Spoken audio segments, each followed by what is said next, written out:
All right, guys, man, welcome to the show. That's so controversial. I want to thank you guys for tuning in. And also, I want to thank you guys who have been an active part of the Facebook community. You guys have a community coming up with some amazing ideas. And I would love for you to participate on future shows with those great ideas. Today's show, I want to talk about parenting and discipline and how it relates. How does it affect, if at all, the way we raise our kids, right? Some of us grew up with nothing, so maybe we spoil our kids. I just want to share some stories of my childhood because I completely raised my child way differently from when I was coming up. It's crazy. I don't know what it was back then, but things were just so much more different.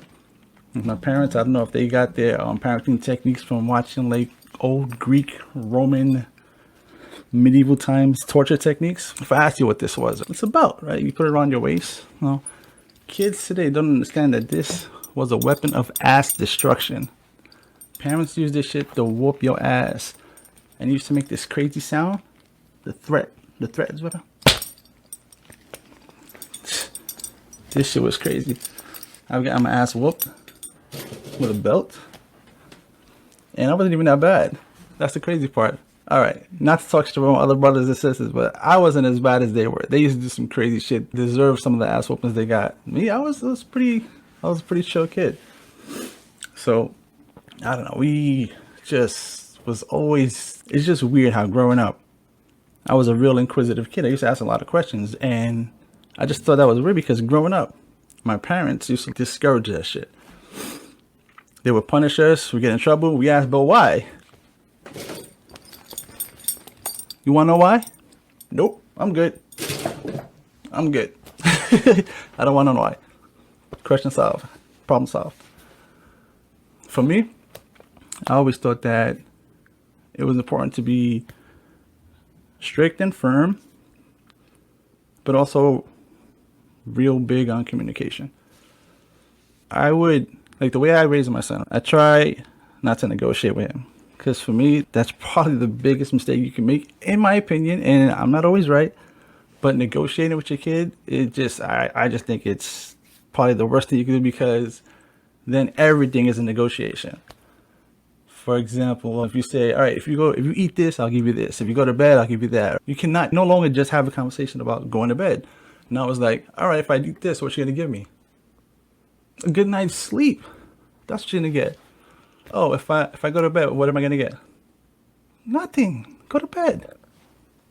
It's crazy. I just thought it was an interesting topic. What do you guys do as far as disciplining your kids, and what's your parenting style? Like, how do you approach it? What do you do that's different? What do you do, like, in contrast to how you raised your kid?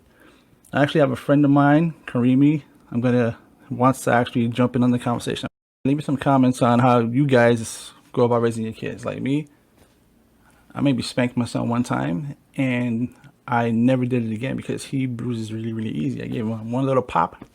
To me it was a little pop. For him, he just thought he was dying and shit. He went into rigor mortis and got all retarded and shit. That shit was a kid. I felt horrible.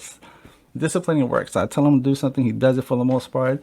He tries to argue, I reiterate it, and he gets it. He's getting it for the most part. He's starting to understand. Let me know in the comments how you guys are raising your kids, what kind of discipline techniques you're using. Are you a negotiator? Are you? What kind of, if you do negotiate, what do you negotiate for? What are your limits? Like, what do you do?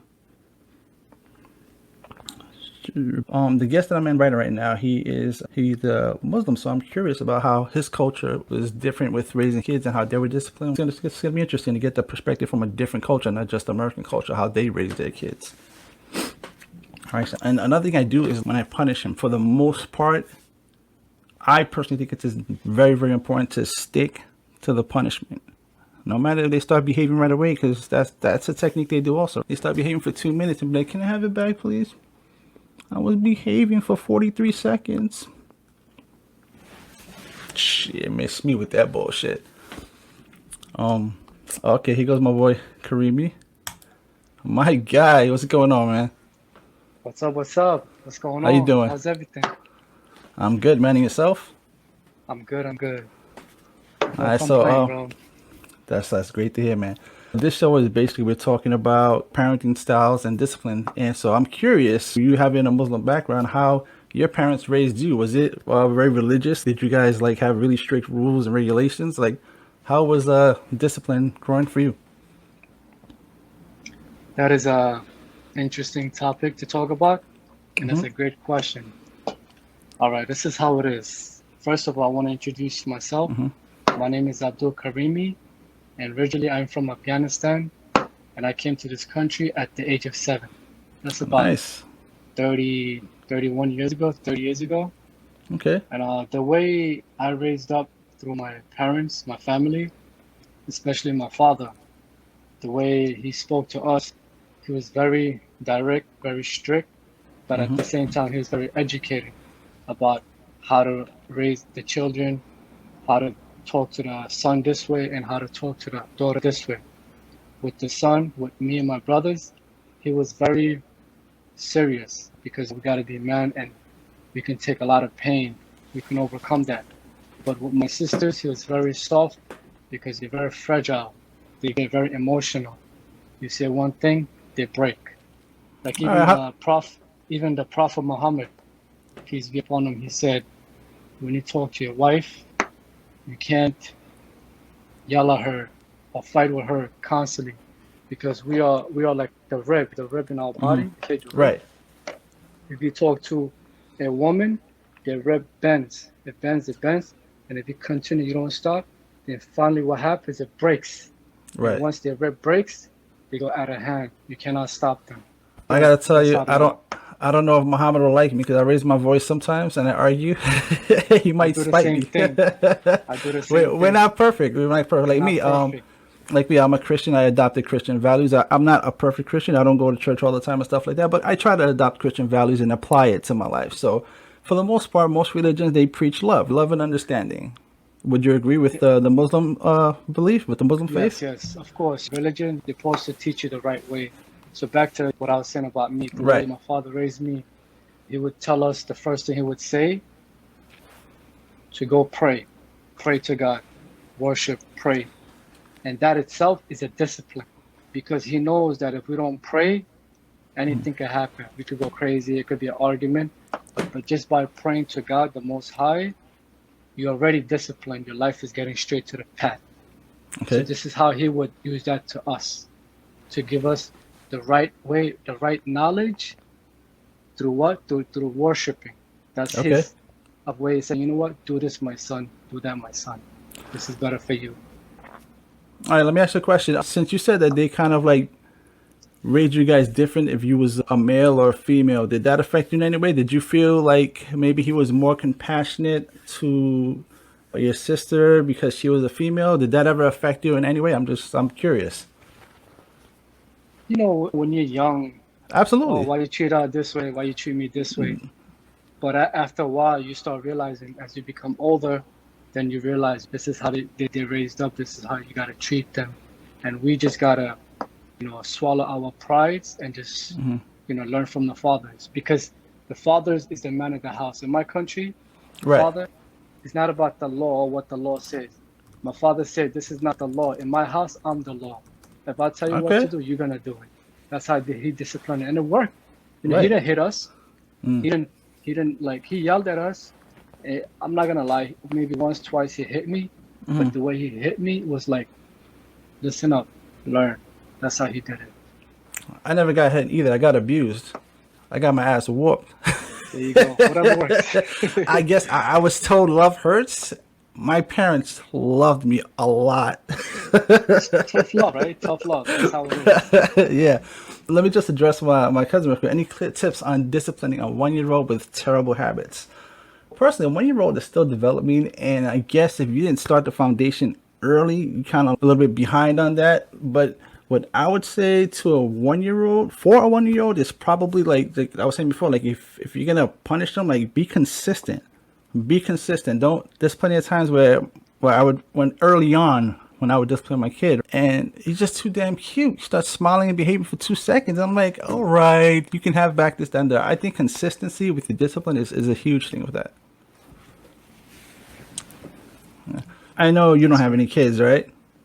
No, I don't have kids yet. Okay, so how do you think you would go about parenting? What kind of, would you still use the same techniques that your parents used to you, or do you think you would, because I know you're Americanized, obviously you adopted some of the American culture. Do you think you would do some kind of like hybrid way of raising your kid, or you would go specifically the way you were doing it with the way your dad did it with you? Oh, and one more thing, did you see a difference in the way your mom and your dad raised you? Did they have different techniques, or they both went strictly off of the Quran or the Muslim faith? Okay, great question. The way I would do it, me myself, because I raised up and I observed what my father said to me a few times. Worship and always keep yourself connected with God, the Most Mm-hmm. High. Because when you let's say for example, I'll get back to what I'm saying real quick. He Mm-hmm. said when you remember God, right? You know how in this world you save money, you go in a bank, you start putting money away.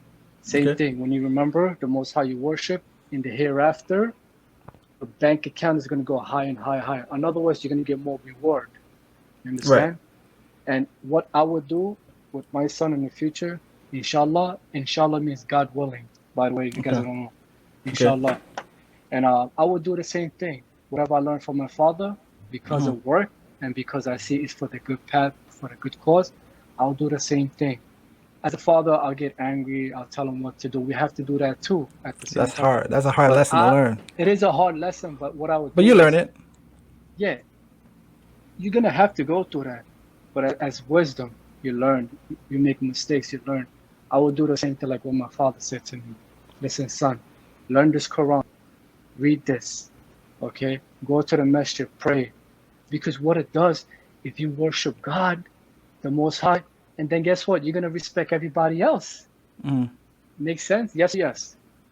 You didn't give me an option. So there you go. It's yes. So what it's doing is disciplining you. Because think about it. If you don't respect people, you're not respecting yourself. If you Right. respect I can see that. other Right. people, you're respecting yourself. So that's my Mm. answer to you. All right. I appreciate that, man. That's really good advice. So you're gonna be going with a faith-based raising technique, and as long as I think that love is the center of your journey, man, it's gonna be all right, man. It's definitely not easy, man. There's so many different parenting styles. You got to see what works for you.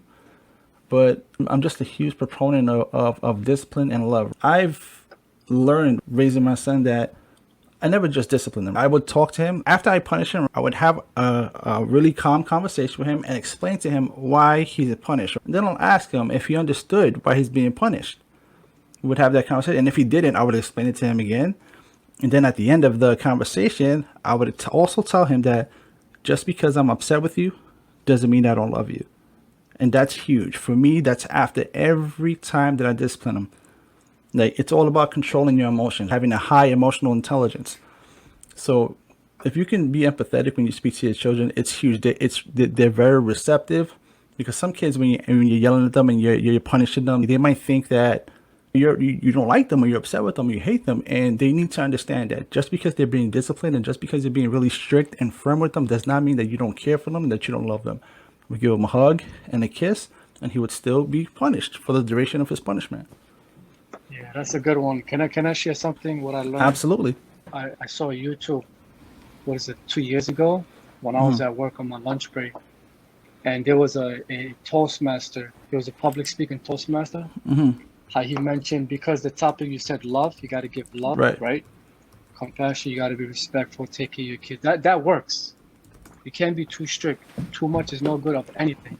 You Right. have to balance it. So he was saying, long story short, this is for everybody and myself too.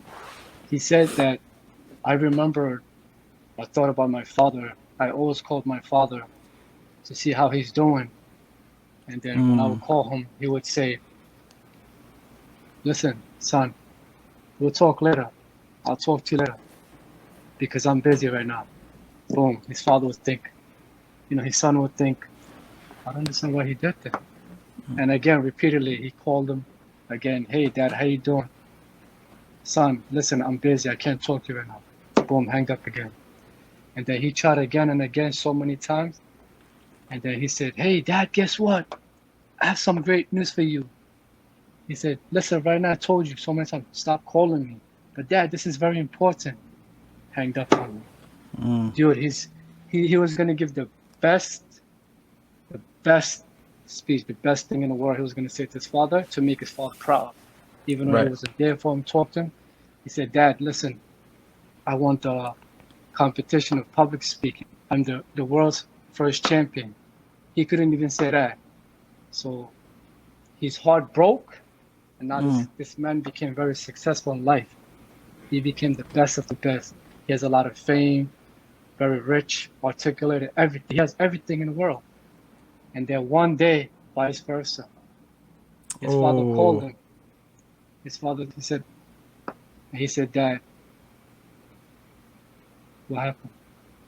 He said, Dad, listen, sorry, I can't talk to you right now. I'm busy. Ouch. You Ouch. see? It That hurts. You hurts. teach. Yeah, that's kind of like I know what you're trying to say. Is like you kind of like you teach through your actions. His father remembered and said, oh my God, I did this to my son. It Hmm. actually came back on me. Yeah. And that's the other part, man. Is kids are constantly learning, constantly absorbing. Even when you're not teaching them, they're learning. They absorb everything you do. And I'll give you some fun, some short little examples real quick. I'm always joking around, making jokes. You already know I love to joke and laugh and have a good time. You already It's know good, more than yeah. anybody. You see You that. gotta have fun. So I see my son like picking up a lot of those little habits, and he gets really snappy sometimes. Sometimes he hit me with a little joke, then a little jab and shit, and I'll be like, all right. He's paying attention. He's saying a lot of shit that I say, and he regurgitates it, and he's becoming witty. It's crazy. Yeah, so they're constantly listening, observing, and they're just taking in everything. You think they're not listening, you think they're not paying attention, and then they'll bring something up that you said, and you'll be like, what the? This little, nosy, all up in my shit. Exactly. Yeah, man. That's how it is. Like, you gotta balance. You can't be too strict, or you can't be too soft. Because I have myself, I have a lot of nieces and nephews, and boy, oh boy, if you let them get away, they'll walk all over you. So you have to put a stop to something. Like me, I'm good with them. I buy them toys. I take them to the video game store. Anything you say, I do. I have fun with them. But the moment they start acting up, and I see that they're acting, out of hand, I say to them, listen, stop, sit down. Don't be like that. You have to Yeah. respect your mother. I do that because if you don't do that, because they're so used, especially in this country. This country is very good, don't get me wrong, very educated, smart kids. Uh-huh. But in this country, everything is free, spoiled. Education, their parents buy them everything. You buy them sneakers or whatever, they become like big shots. Yeah, It's but you know true, what I it's a think that fact. is? In my You know, country, it's not like that. They don't have nothing. That's why they don't. they're appreciating. I think that comes from what do you call it? I think that comes from a lot of people who grew up not having things. They try to like live vicariously through their children, and No, I that's gotta say, okay. I'm guilty That's of that okay. because I didn't have a lot of stuff growing up. I had like aluminum foil, and I made my own toys with aluminum foil. That was the Play-Doh when I was younger. It was aluminum foil, right? I think a lot of us could relate to that. And so now, my kid has so many toys that every year we throw out about 2 garbage bags, 2 to 3, maybe even 4 garbage. We don't throw it out. We actually donate them now.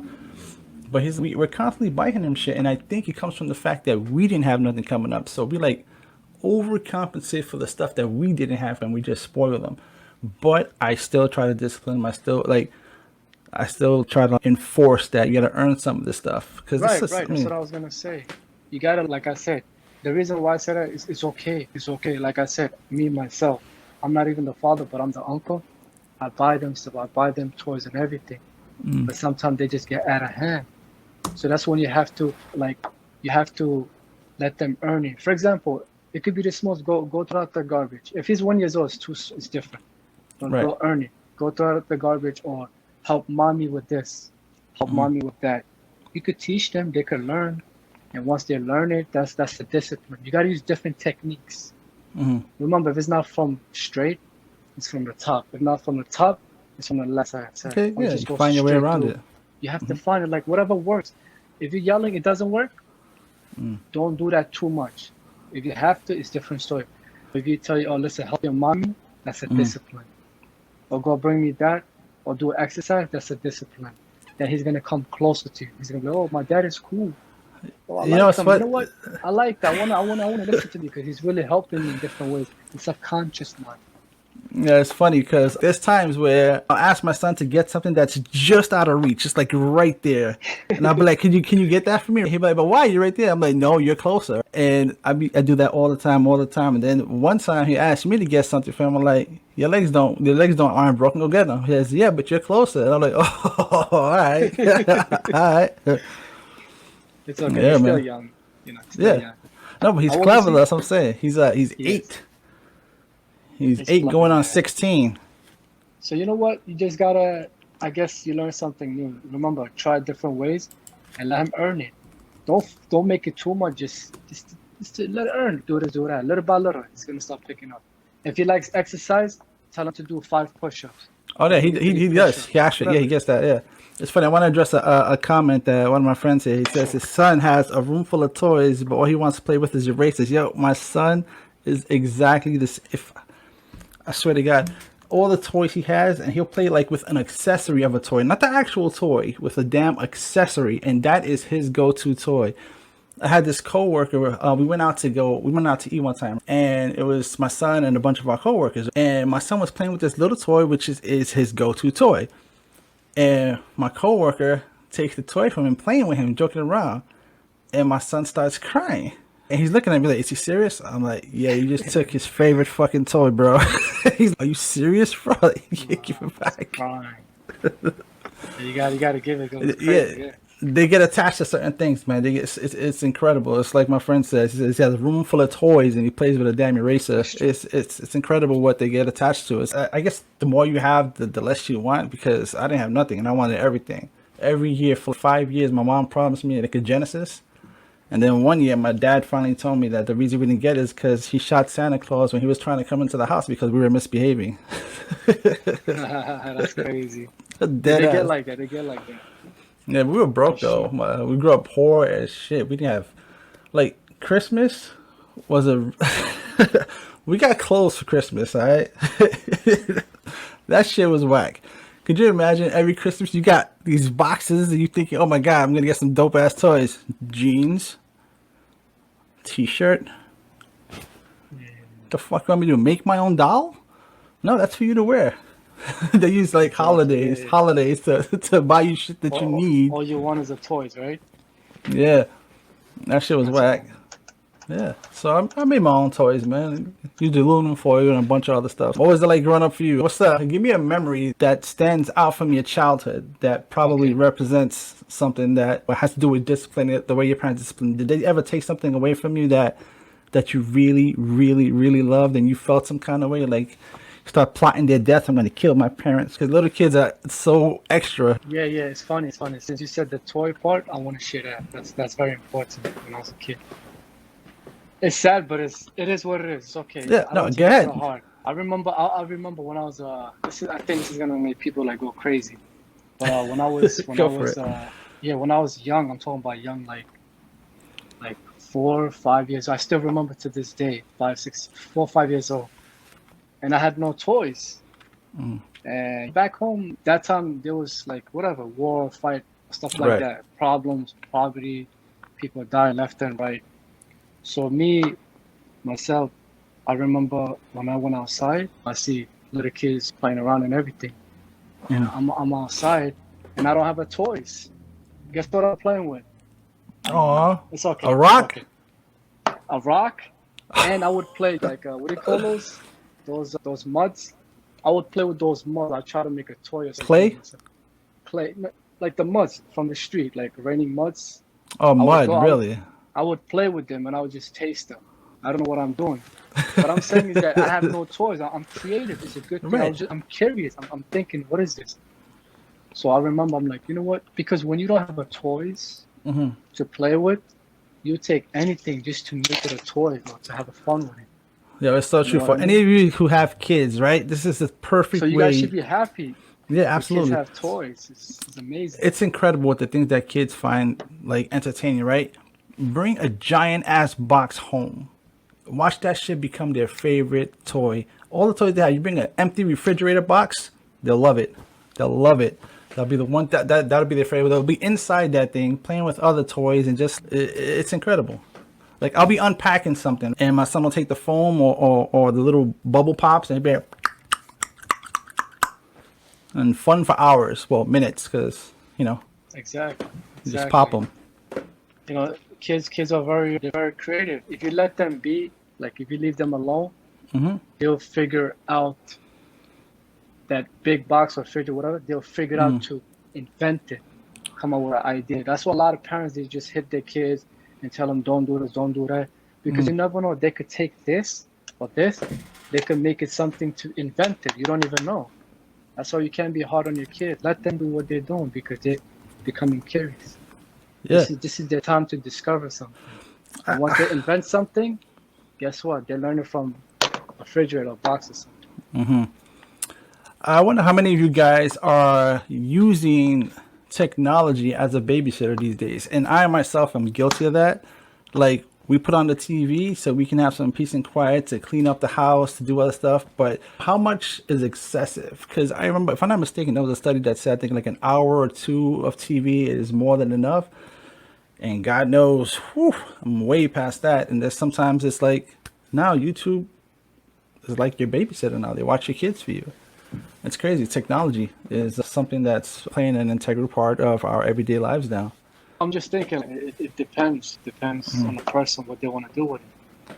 Like I used to watch a lot when I was in high school, Jerry Springer and stuff. I just used to waste my time not learning anything. Now I'm like you. I want to produce. I want to grow, and I'm happy that you're Cool. doing this because this is something positive. Help the people out. Yeah, man. So what you're doing, man, keep it up, bro. It's crazy because one of the reasons there's a couple of reasons why I started doing this, right? One is to conquer my fear of being nervous and performing in front of people, just speaking in front of people. That's a huge thing for me. I have always had an issue with it. And I'm hoping that as I continue to do this, it gets easier and better. I started off earlier this year by taking acting classes. Then the pandemic hit, so the acting classes transitioned to online. It's not quite the same. So then I started doing this. And hopefully with time it gets better because every time before the show is going to start, my heart starts racing and all this nervous. And no matter how much you prepare, and it's funny because a lot of actors and stuff like that, when you talk to them about this stuff, some of them say that shit never goes away. But the thing that's important is that you do it despite of the fear, right? Even if you're scared, you do it anyway. That's And right. I That's think the Will key. Smith, I think Will Smith said it best. He was like the best things in life are on the other side of fear. And I think that's so true, man. I think that's so true. I'm gonna give you advice. This is not from nobody. This is from me. Okay. I used to be very shy, very fear. Not too long ago, less than 1 year ago. I don't know Right. what to say, how to say. I realized one thing. Just take notes. This is very important. Anybody, Taking everybody. taking notes. The way you fear, the way Yeah. you get nervous or whatever. Believe me when I tell you this. This nervousness, like right now, I'm nervous. I'm speaking. I'm pushing myself Yeah. because this is the moment right now. While I'm fearing this, nobody knows this. Not a lot of people. The moment you feel like your chest, you're nervous, you're scared. Yeah. Inside that body, inside that, when you come out of the shell, it's already there. It's gonna come out natural. When you feel like you're scared, it's already coming out because you're pushing it out. Not a lot of people notice. I Right. discovered this. Why? Because I said, you know what? I'm nervous, but let me just go face it. And believe me, all the right words, it just comes out. All my confidence just comes out. And nobody even knows that I'm nervous. Nobody. I Why? had no Because I'm idea. pushing myself. Right. Now you know. Exactly. Now you guys know. Now you guys know. This is for everybody. So when you're nervous, just let it out. How else are you gonna learn? Think about it. How else are you Right. gonna learn? I just made a video on Instagram. Something just came on my mind. And I said, it's a short clip. I said, you know what? I saw a YouTube years ago on Obama when he was the president. He Right. said, ask for help. Asking for help is a sign of strength. Not asking for no help is a sign of weakness. I can So see that. always ask for help.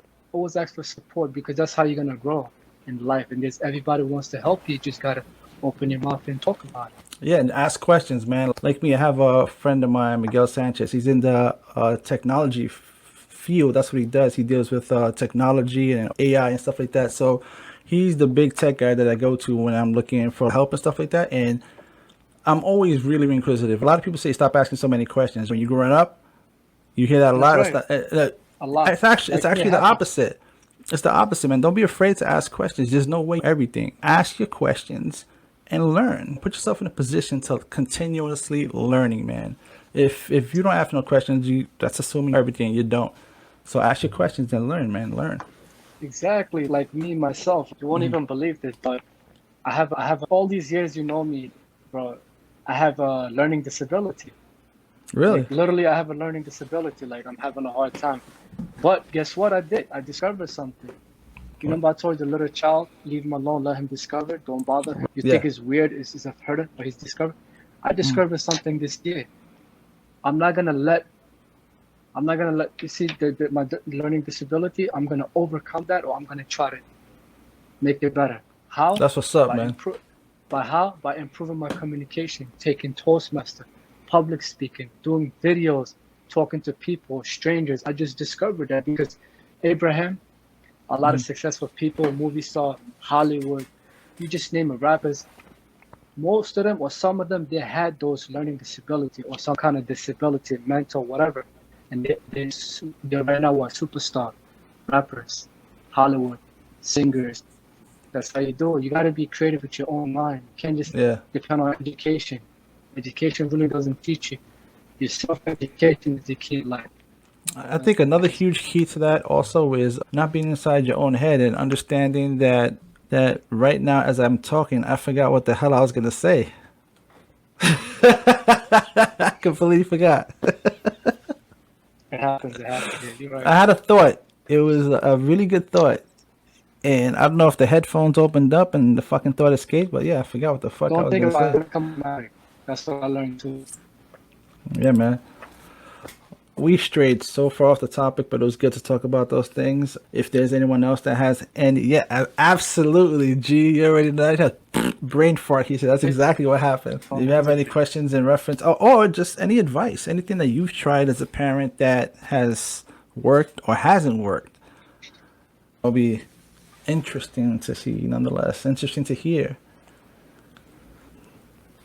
So anyway, I am running out of stuff to say, so I just want to thank you for joining me today. I really, really appreciate you, man. Hopefully I'll see you in a future show, and I want you to join my Facebook group, right? We brainstorm there, we talk about different things, and they come up with great topics. A friend of mine, Guzman, has some fantastic topics. There's other members in the group that talk about other things. Join the group and feel free to post your ideas, your topics, and we'll develop a show around it and we'll talk about it. And I would like to get more than one person at the time. Like I want to be able to get at least two people at the same time, because I want to try to, like, the idea behind this channel is to talk about topics from different viewpoints, because not all of us think exactly the same. So I'm curious how people have their viewpoints, why they have. For example, at some point I would like to have a Trump supporter on here and a Biden supporter, and it's tough because sometimes people get too emotional when it comes to those topics.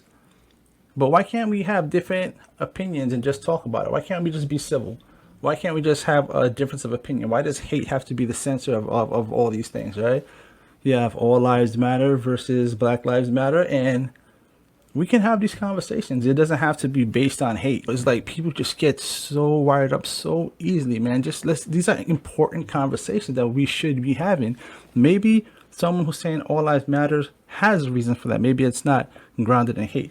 Maybe they don't understand why Black Lives Matter, not the corporation, the movement, whatever, not the business aspect of it. There's a reason for all those things. And I think it's really important that people discuss their point of views. That's the whole idea behind it, to create a community of people that discuss and share ideas and hear it from different perspectives, hear it from all, like, just articulate your viewpoint. There might be a reason for that. Like me personally, I don't know, I'm open-minded to everything. I don't know. I don't have all the ideas. I don't have all the answers. But I don't know. Let me see. What if your child is throwing a fit at a store? Ooh, see, that's a good one. Actually, I'm sorry. My cousin asked. That's something I was. Bring it up. That's something I was conscious about early on as a parent. When I see that, I think it bothered me so much. That's something early on before becoming a parent that I wanted to address. So early on, I would train my son, right, when we go to the store. I mean, I would let him play with toys and let him know that we're not gonna buy that, we're not gonna buy that, we're not gonna buy that. I would tell him no a lot early on. There's a whole culture of parents that don't tell their kids no. That's a whole nother conversation. Yeah, it's you can actually talk about it here. There's parents that just will not tell their children no. I think it's so important to tell your kids no.